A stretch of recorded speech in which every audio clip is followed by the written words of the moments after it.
बढ़िया, स्टार्ट करते हैं। पहला chapter chemical reaction and equation. भैया क्या इंपॉर्टेंट है, लिख कर ले लो, तुम्हारे पेपर के अंदर डीकंपोजिशन रिएक्शन से एक सवाल तुम्हें दिख रहा है। क्या बोला मैंने, डीकंपोजिशन से। फटाफट से रिवाइज करेंगे, आता हूं सारी चीजों के ऊपर। चलो, सबसे पहले इंपॉर्टेंट चीज है बैलेंसिंग ऑफ केमिकल इक्वेशन। तो देखो बेटा, बैलेंसिंग में ना दो केमिकल इक्वेशंस तुम्हें याद करके जानी है, मतलब बैलेंस की प्रैक्टिस करनी है, याद नहीं करनी है। एक ये डीकंपोजिशन ऑफ लेड नाइट्रेट है, इसकी बैलेंसिंग बहुत इंपॉर्टेंट है।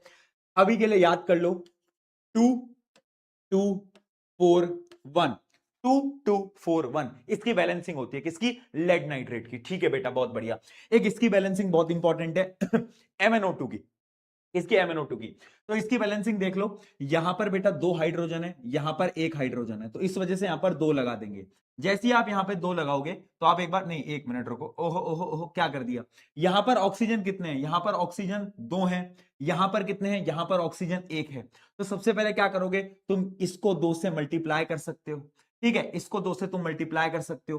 फिर उसके बाद क्या करोगे बेटा, फिर इसको दो से मल्टीप्लाई कर सकते हो। राइट राइट राइट, फिर क्या कर सकते हो, फिर इसको दो से मल्टीप्लाई कर सकते हो। एंड बच क्या गया अपना, एक मिनट दो यार, एक मिनट दो, कुछ तो हम गलती कर रहे हैं इतनी जल्दबाजी में, कुछ तो हम गलती कर रहे हैं। इसका आंसर जो आएगा वो आएगा 1, और ये आएगा 2, है ना, ये आएगा 1 1। एक बार चेक कर लेना सारी चीजें सही है नहीं है, सारी चीजें सही है नहीं है, इसमें हम कुछ तो गलती कर रहे हैं। इसमें हम क्या गलती कर रहे हैं, क्या गलती कर रहे हैं, ये इक्वेशन में ना, ये इक्वेशन में ये क्लोरीन गैस रिलीज नहीं होनी थी, ये क्लोरीन गैस रिलीज नहीं हो रही थी। हाँ, ये क्लोरीन गैस जो है ये रिलीज नहीं होनी थी, सॉरी सॉरी सॉरी सॉरी, ये क्लोरीन गैस इसमें रिलीज नहीं होनी थी। माफी चाहूंगा, माफी चाहूंगा, माफी चाहूंगा। हाँ हाँ हाँ, ये क्लोरीन गैस इसमें रिलीज नहीं होनी थी। ठीक है, ठीक है, ठीक है, ठीक है। आप बस इसके लिए MnO2 HCl MnCl2 और प्लस H2O। ठीक है जी, ओके क्लियर। चलो, इस रिएक्शन को एक बार वापस देखेंगे जब हम रिडॉक्स पढ़ रहे होंगे, अभी के लिए टेंशन मत लो। अभी हम पढ़ते हैं किसके ऊपर, पढ़ रहे हैं, आगे बढ़ रहे हैं। रुक जा मेरी जान, रुक जा रुक जा रुक जा रुक जा रुक जा, ठीक है रुक जा। चलो, कॉम्बिनेशन रिएक्शन, कॉम्बिनेशन। भाई इतने बच्चे देखे ना, इतने बच्चे देख के मैं खुद नर्वस हो रहा हूं, मैं तुम्हें झूठ नहीं बोलूंगा। हमारे साथ यहाँ पे शायद 4.5-5 लाख बच्चे जुड़ चुके हैं, मैं खुद नर्वस हो रहा हूँ, मैं थोड़ी माफी चाहूंगा। ठीक है, चीजें इधर उधर हो रही है, but we will back on the track आते हैं और कॉम्बिनेशन रिएक्शन पे आते हैं। अभी उसके ऊपर वापस आ जाएंगे, उसके ऊपर वापस आ जाएंगे। वो बैलेंसिंग गलत है, अभी मैं आपको एंड में बता दूंगा उसकी बैलेंसिंग। ठीक है, कॉम्बिनेशन रिएक्शन पे आते हैं। कॉम्बिनेशन रिएक्शन में आपको जो रिएक्शन याद रखनी है वो क्या है, मैग्नीशियम की। किसकी, मैग्नीशियम की। मैग्नीशियम प्लस ऑक्सीजन क्या बनाता है, मैग्नीशियम ऑक्साइड बनाता है, व्हाइट कलर का पाउडर होता है। क्या होता है, व्हाइट कलर का पाउडर होता है। इंपॉर्टेंट चीजें याद रखना, जब ये जलता है डैजलिंग फ्लेम निकलती है, व्हाइट कलर की डैजलिंग फ्लेम निकलती है, व्हाइट कलर की डैजलिंग फ्लेम निकलती है। उसके साथ साथ ये व्हाइट कलर का पाउडर होता है। ये जो रिएक्शन है कॉम्बिनेशन रिएक्शन है, उसके साथ साथ इस रिएक्शन को हम क्या बोल सकते हैं, ये एक्सोथर्मिक रिएक्शन है, इसमें बहुत हीट रिलीज होती है। ठीक है, बहुत बढ़िया। और ये जो मैग्नीशियम ऑक्साइड है ये व्हाइट कलर का पाउडर होता है। कैसा होता है बेटा, व्हाइट कलर का पाउडर होता है, बहुत सही। ठीक है, अब इसमें क्वेश्चन आता है कि मैग्नीशियम ऑक्साइड, ये मैग्नीशियम को जलाने से पहले इसको हम रब क्यों करते हैं, इसको हम घिसते क्यों हैं, तो उसका क्या आंसर होगा, सोचो। इसका आंसर ये होता है कि उसके ऊपर एक लेयर हो जाती है मैग्नीशियम ऑक्साइड की, उसको हटाने के लिए इसको घिसते हैं। ठीक है, इसको रब करते हैं। चलो, बहुत बढ़िया। आगे आते हैं अगली रिएक्शन की तरफ, जो कि है कैल्शियम ऑक्साइड की। किसकी, कैल्शियम ऑक्साइड की।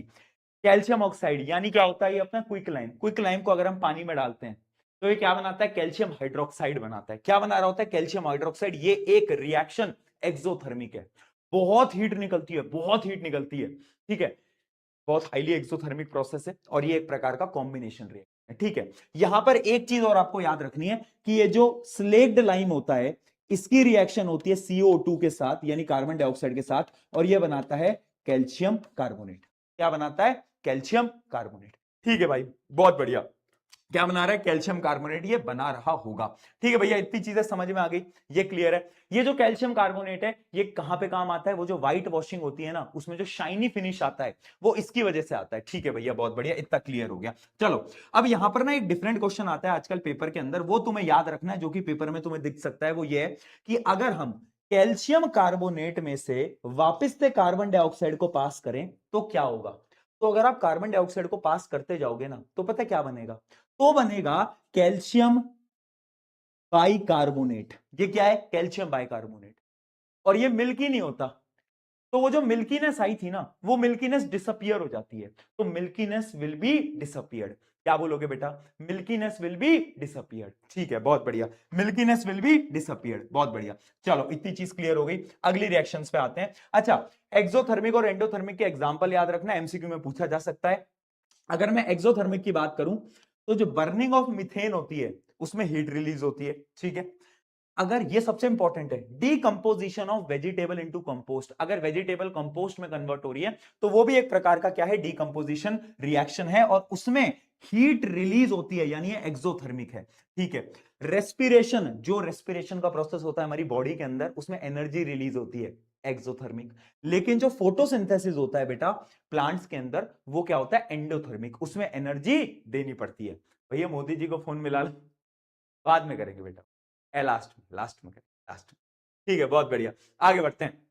तुम्हारे पेपर के अंदर डीकंपोजिशन रिएक्शन पे जो तुम्हें सवाल दिख रहा है वो मैं तुम्हें बता देता हूं। 3 रिएक्शन है।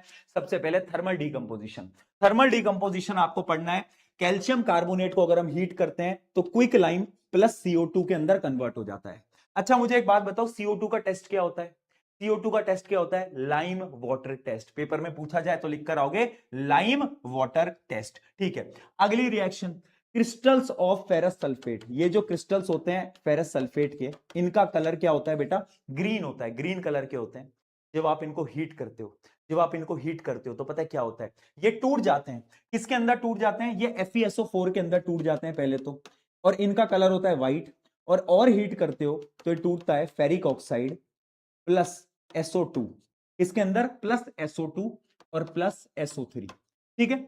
तो ये जो होता है फेरिक ऑक्साइड, ये रेडिश ब्राउन कलर का होता है। ये 2 गैस होती हैं, इनसे जो स्मेल आती है ना, वो आती है बर्निंग सल्फर की। तो अगर पेपर में कहीं लिखा है बर्निंग सल्फर की स्मेल, तो समझ जाना किसका डीकंपोजिशन है, इसका डीकंपोजिशन है, ठीक है, बहुत बढ़िया। अच्छा, एक रिएक्शन और बच गई इसकी, जो कि है लेड नाइट्रेट की, जो मैंने तुम्हें बताया भी था। इसकी जो डीकंपोजिशन की रिएक्शन है बहुत इंपॉर्टेंट है। लेड नाइट्रेट को जब हीट करते हैं, एक येलो कलर का सॉलिड बनता है, लेड ऑक्साइड। ये जो नाइट्रोजन डाइऑक्साइड है ना, ये ब्राउन कलर का होता है। तो अगर ब्राउन कलर की फ्यूम्स आ जाएं तो समझ जाना ये है। उसके साथ साथ ऑक्सीजन गैस रिलीज हो रही होती है, ठीक है भाई, बहुत बढ़िया। ये हो गई हमारी थर्मल डीकंपोजिशन। अब अगर मैं बात करता हूं, ये डायग्राम देख लो, ये डायग्राम देख लो, कुछ सेट्स के अंदर तुम इस डायग्राम से रिलेटेड, कुछ सेट के अंदर कुछ डायग्राम से रिलेटेड, आपको इस डायग्राम से रिलेटेड सवाल आसपास में दिख जाएगा, ठीक है भाई, ओके। तो इलेक्ट्रोलाइटिक जो डीकंपोजिशन है, ध्यान से समझना, इलेक्ट्रोलाइटिक डीकंपोजिशन के अंदर एक दो चीजें जो आपको याद रखनी है, कि चल हट ओए, चल हट ओए, चल हट ओए, ठीक है, ये आपको याद रखना है। यानी कैथोड पे हाइड्रोजन बनेगा और ऑक्सीजन बनेगा एनोड पे, इतना याद रखोगे, ठीक है, ट्रिक है, चल हट ओए। चलो बहुत बढ़िया। अच्छा, अब जब कैथोड पे ये आप देख पा रहे हो, ये क्या है बेटा, ये क्या है? ये आपकी हाइड्रोजन गैस है।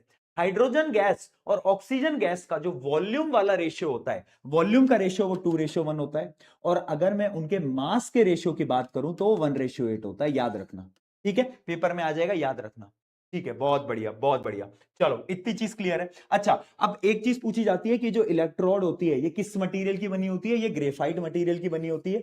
उसके साथ साथ इस सोल्यूशन के अंदर एसिड क्यों मिलाई जाती है? एसिड इसलिए मिलाई जाती है कि, इसलिए बताओ, इलेक्ट्रिकल कंडक्टिविटी के लिए, कि करंट पास हो जाए, ठीक है, बहुत बढ़िया। तो ये कुछ इसमें से क्वेश्चंस थे जो कि आपके पूछे जा सकते हैं। चलो, अच्छा, अब यहां पे कुछ टेस्ट आपको याद रखने हैं, जैसे कि ऑक्सीजन टेस्ट। देखो क्वेश्चन क्या आएगा कि इलेक्ट्रोलाइसिस हुआ, उसमें जो कैथोड था ना, कैथोड के पास हम बर्निंग कैंडल लेके गए। अब कैथोड से क्या निकल रही है? Hydrogen gas.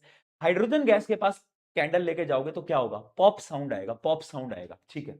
और अगर हम एनोड के पास लेके जाएंगे तो पता है क्या होगा? ऑक्सीजन ना आग और लगा देता है ना। तो क्या होगा?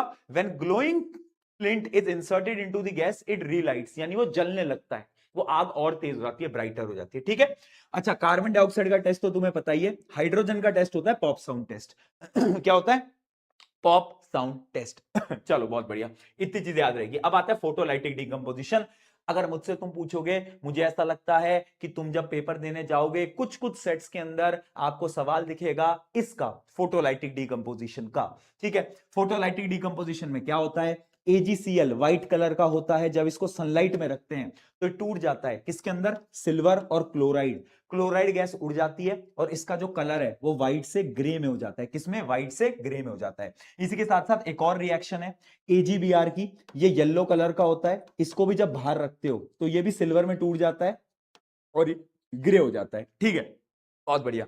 एप्लीकेशन याद रखना, एप्लीकेशन होते हैं black and white photographies, black and white photographies इसके क्या है, एप्लीकेशंस है। बहुत बढ़िया बेटा, ब्लैक एंड व्हाइट फोटोग्राफीज इसके क्या रहेंगे, एप्लीकेशन रहेंगे। एक और चीज है, सवाल आएगा, सिल्वर क्लोराइड जो होता है उसको हम क्यों करते हैं, मतलब stored in dark coloured bottle, उसको डार्क कलर्ड की बॉटल्स के अंदर क्यों स्टोर करते हैं, आंसर लिख के आना है, क्योंकि अगर बाहर रखोगे तो क्या होगा, डिकंपोज हो जाएगा। बहुत सही बेटा, क्या ही बात है। आगे बढ़ते हैं, अब आता है डिस्प्लेसमेंट रिएक्शन। डिस्प्लेसमेंट रिएक्शन में ये वाली एक्टिविटी इंपॉर्टेंट है, तुम्हें आई होप रिएक्टिविटी सीरीज याद होगी, कैटरीना ने कार मांगी ऑल्टो ज़ेन फरारी, फिर भी हाई क्यों मिली सिल्वर ऑडी, ठीक है।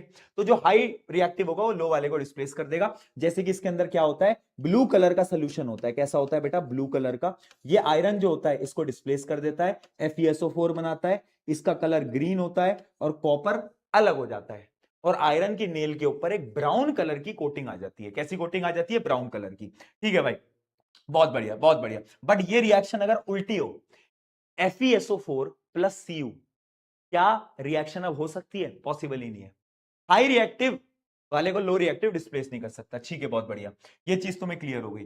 अब हम बात करते हैं, अगर हम एक मेटल को एसिड में डालेंगे तो क्या होगा, यहां पर भी वो हाइड्रोजन को डिस्प्लेस कर देगा और हाइड्रोजन गैस को रिलीज कर देगा, है ना जी, है ना जी। लेकिन अगर इमेजिन करो यहां पर एसिड है HNO3, वेरी इंपॉर्टेंट केस बेटा, HNO3 वेरी इंपॉर्टेंट, HNO3 पे क्वेश्चन दिख सकता है।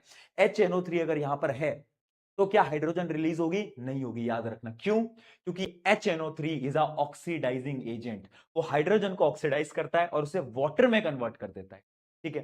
बट HNO3 के ऊपर भी दो गुंडे होते हैं, दो मेटल होते हैं, मैग्नीशियम और मैंगनीज, ये दोनों HNO3 के साथ भी हाइड्रोजन गैस रिलीज कर देते हैं, ठीक है जी, इतना आपको क्लियर हो गया होगा। चलो, अगर मैं बात करूं डबल डिस्प्लेसमेंट की तो ये वाली जो रिएक्शन है Na2SO4 प्लस BaCl2, इसमें BaSO4 बनता है, ये व्हाइट कलर का प्रेसिपिटेट होता है, व्हाइट कलर का प्रेसिपिटेट होता है, आपको इतना याद होना चाहिए। उसके अलावा एक रिएक्शन ये है लेड नाइट्रेट की पोटेशियम आयोडाइड की, इसमें एक प्रेसिपिटेट बनता है येलो कलर का जो कि है लेड आयोडाइड। जो सबसे इंपॉर्टेंट रिएक्शन है जो मुझे लगती है पेपर में आ सकती है वो ये है, देखो बेटा, ये क्या है, सिल्वर नाइट्राइट और NaCl, इनको जब हमने रिएक्ट करा तो क्या बना, AgCl जो कि एक प्रेसिपिटेट है, सॉलिड टाइप का है, और NaNO3। अब ये इंपॉर्टेंट क्यों है, क्योंकि क्वेश्चन इनडायरेक्टली आ सकता है कि एक कंपाउंड बना, एक प्रेसिपिटेट बना, वो प्रेसिपिटेट जो कि फोटोलाइटिक डीकंपोजिशन करता है। अब तुम कंफ्यूज हो जाओगे, कौन करता है, AgCl, समझे, पकड़े पकड़े क्वेश्चन को, पकड़े, बहुत बढ़िया। चलो, एक लास्ट टॉपिक इस चैप्टर का जो कि है क्या, रिडॉक्स रिएक्शन। क्वेश्चन आ सकता है MCQ के अंदर रिड्यूसिंग एजेंट ऑक्सीडाइजिंग एजेंट ढूंढने के लिए, ठीक है। तो एक क्वेश्चन हम करके देख लेते हैं, जैसे कि ये वाली हमारी रिएक्शन है, ये वाली हमारी रिएक्शन है, आ जाओ आ जाओ, देखो यही मैं रिएक्शन बता रहा था, इसको मैंने शुरू में तुम्हें थोड़ा सा जल्दबाजी में गलत बता दिया था। Cl2 इसमें रिलीज होती है बेटा, और इसकी जो बैलेंसिंग होती है वो होती है 14121, ठीक है, इसकी बैलेंसिंग इस प्रकार से हो रही होती है, ठीक है जी। अब ध्यान से देखना, अब ध्यान से देखना, इंपॉर्टेंट क्या है इसमें, इसमें ऑक्सीडाइजिंग एजेंट क्या है, तो देखो बेटा, ये रिड्यूस हो गया है, ऑक्सीजन इससे चला गया है, और ये ऑक्सीडाइज हो गया है, ये क्या हो गया है, ये ऑक्सीडाइज हो गया है, ध्यान से देखो क्या हुआ है, इसका ऑक्सीजन चला गया है तो ये रिड्यूस हो गया है, ये ऑक्सीडाइज हो गया है, तो जो रिड्यूस हुआ है वही ऑक्सीडाइजिंग एजेंट, और जो ऑक्सीडाइज हुआ है वही रिड्यूसिंग एजेंट। पकड़ लिया, पकड़ लिया, बहुत बढ़िया बहुत बढ़िया, ये हुई ना बात ये हुई ना बात। चलो, reducing agent oxidising agent clear है। एक रिडॉक्स रिएक्शन ये, और याद रखना, कॉपर को अगर हम ऑक्सीडाइज करते हैं तो क्या होता है बेटा, याद रखना हमेशा CuO ये बनता है, ये ब्लैक कलर का होता है। बट इसमें से अगर आप हाइड्रोजन गैस को वापस से पास करते हो तो कॉपर आपको वापस से मिल जाता है, प्लस प्लस प्लस में H2O मिल जाता है, यानी जो कॉपर का ब्राउन कलर होता है वो वापस से आपको मिल जाता है अगर आप हाइड्रोजन गैस को पास कर रहे होते हो। चलो जी, बहुत बढ़िया, ये इसकी एक्टिविटी थी, ठीक है। चलो,